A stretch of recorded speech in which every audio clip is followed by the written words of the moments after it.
People would never learn to speak at all if all the senses weren't richly involved.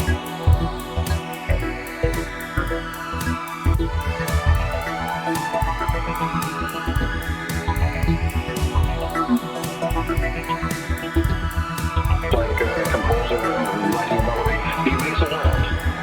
The composer making melody doesn't try to make a world that corresponds to some other world. He just etches or makes with sound a world.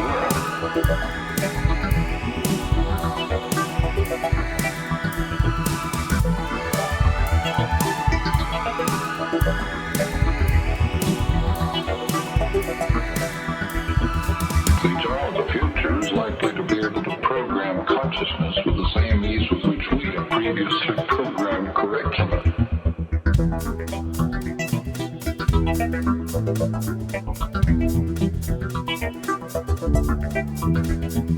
They are looking for the answers to things. When they find it, that's their reward. They don't need gold stars or affirmation. They should get these in some sort of a long run thing. They also sense as they move along an increase in their own confidence.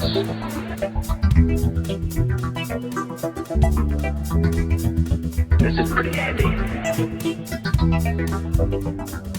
This is what keeps one moving. This is one of the basic ways in which you have to fight what I want to call the sort of middle dropout, the kid who drops out of sheer boredom because he never had a decent intellectual experience in the classroom. And they're getting an intellectual experience. And they're getting an intellectual experience. This is pretty heady. Pretty heady. This is pretty heady.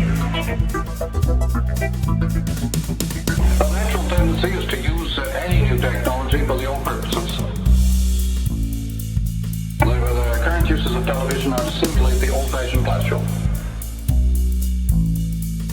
Not to explode television, but to make it simulate something that was done earlier. To make it simulate something that was done earlier. People no longer merely are spectators of processes.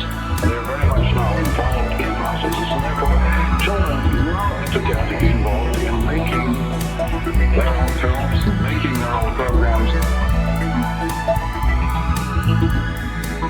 The child of the future is a rather terrifying thought. It makes even science fiction look rather tame.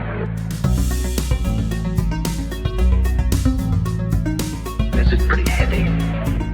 Pretty heady. This is pretty heady. We're in the laboratory in a double sense. We're trying to import the laboratory into the classroom, and we ourselves are very classroom in the laboratory. And they're getting an intellectual experience. And they're getting an intellectual experience. This is pretty heady.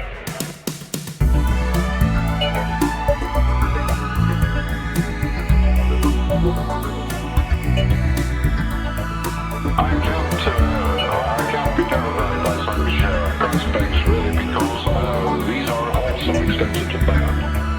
They're not they're means of becoming more oneself rather than ways of becoming alienated from oneself. You can't possibly imagine technology except the most specialist fragmentary type that could possibly alienate man from himself. They amplify our powers, they accelerate our powers, and they enrich the learning process enormously.